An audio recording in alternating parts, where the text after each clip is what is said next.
Welcome to day 161 of our BitClout journey. I'm Mike Trasenstein here with my twin brother, Brian. And it's finally nice to start seeing the emergence of these new nodes on BitClout. We've seen the NFT ones. Now we see GiftClout, which is run by Raj Lahoti with help from Cyrus Abraham.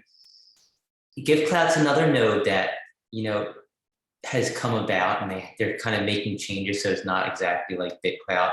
I'd like to note Time is also working on that on that project with them.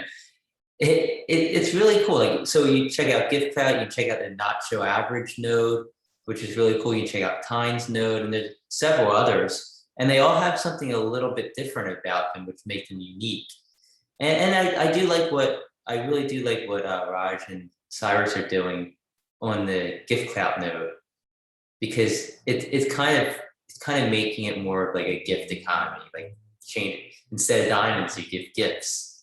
And they're verifying a lot more people, so they have the blue check next to their name, and they're trying to help make other creators who are less prominent on BitClout more prominent on their node.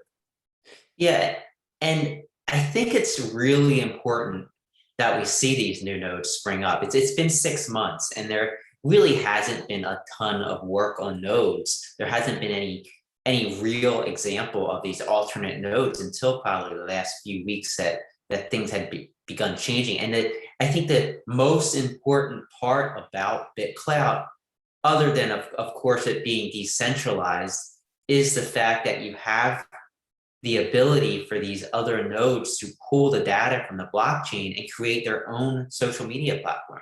So I think it's important to note that, like, social media platforms typically market themselves once they hit a certain point. And you need to get enough people on board where it attracts enough people. But once that happens, it's like a self-marketing machine, because everybody goes out and onboards their friends and says, hey, come to this website. But the thing with BitClout is that there literally could be one day tens of thousands of websites all operating off of this decentralized database. And that's going to be tens of thousands of websites that are going to be self-marketing themselves to people and bringing new people on board to buy the Clout coin, to develop upon the blockchain even further. And I just think it's so important to concentrate on this fact that anybody can create a social media platform based on the blockchain. And I think that we were talking to our buddy Jeffrey Berger, who we onboarded a few weeks ago, and he's finally active. And we are explaining it to him how anybody can create a social media platform using this data. And it's so much more than just BitClout.com. BitClout.com is just one example of what literally could be tens of thousands of examples of people utilizing this data to create a social platform. And I think that has to really be put out there more, because I think that's a huge selling point. And the fact that we can all be using dozens of websites to access this data, whatever type of website we want, whether it is GiftClout or whether it's an NFT node like Supernovas or Polygram, I think it's just such a powerful concept. Yeah, for sure. And like I said, I think we're going to consistently see nodes come about, and they're going to be more and more sophisticated and come up with new, unique ideas as time goes on. And I'm looking forward to see it. Like I know I've mentioned this before. When a node pops up, it doesn't have to utilize all the features on BitClout. It could just be, just a social aspect. It could just be the NFT aspect. Maybe you just want to take the coin values and associate them with people for a whole nother website idea. So there's so many different ideas that people come up with, and I'm just looking forward to seeing how they develop.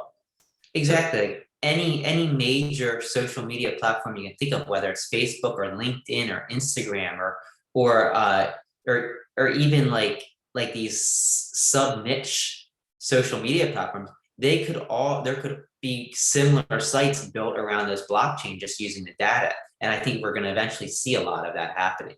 And it just makes developing your own social media platform so much easier. You have no database to worry about. You don't have to you don't have to rely on attracting a bunch of people because those people already have accounts at the website you're going to create.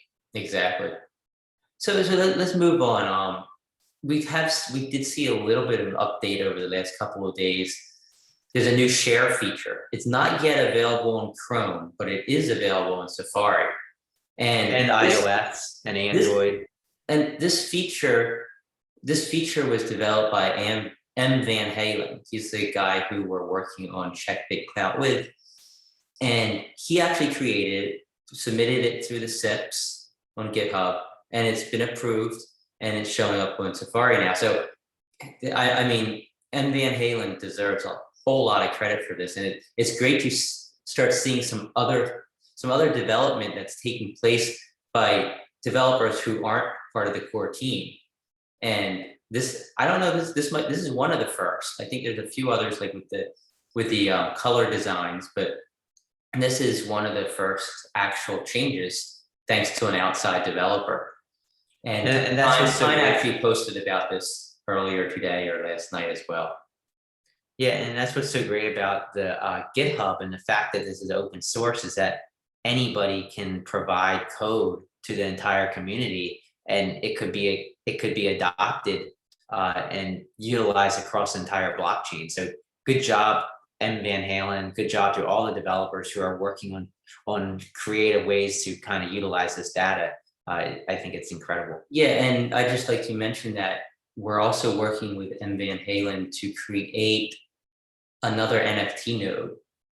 We don't have too many details to share at this time, but we are working on a project and we're pretty excited about it. Yeah, I think the more developers you can get involved in more sub niches like NFTs or however else you're going to utilize this data, whether it's an image site like Instagram, I think the better, because the competition pushes things forward, and somebody creating something on one node is going to help everybody in the long run because it's going to attract more users. Yeah, and I also like to say that our BitClout Kids card, the silver version, yeah, right? The silver version ends tonight at 9:30 p.m. Eastern time. There's 10 editions of that card, and some of them don't even have bids on them yet, so feel free to check that out. The BitClout Kids silver card ends tonight. Yeah. Do we have any other news? I think there's one more thing, and that was Tijin. He posted basically a chart showing the May through July stats of BitClout.com, Rarible.com, and OpenSea.com, OpenSea.io, and it compares them all, and impressive. It was really impressive to see that BitClout actually had close to the same amount of traffic, slightly I'd say about 20 or 30% less than Rarible did in that same time frame. And I mean, Rarible has been around for years. So for those who don't know, Rarible and OpenSea are both NFT platforms that utilize the Ethereum blockchain. Yeah, I think the monthly uniques were about half of Rarible in that time frame. Time on site was more than double. So I think BitClout users spent about 8 minutes per session on the site, whereas Rarible, it's a totally different site. It's just an NFT marketplace. They only spent about 3.5 minutes. So I think it was some interesting stats. I think some of that activity might have waned a little bit in the last couple of months, but I think as we see these new features roll out, we see fuel in the fire come, and we see additional listings, I think we're gonna see this uptick again, and I think we could surpass Rarible probably within months if things work out the way. Yeah, I mean, we'll see. I think that's a good place to leave off for day 161 of our BitClout journey, and we'll talk to everybody tomorrow.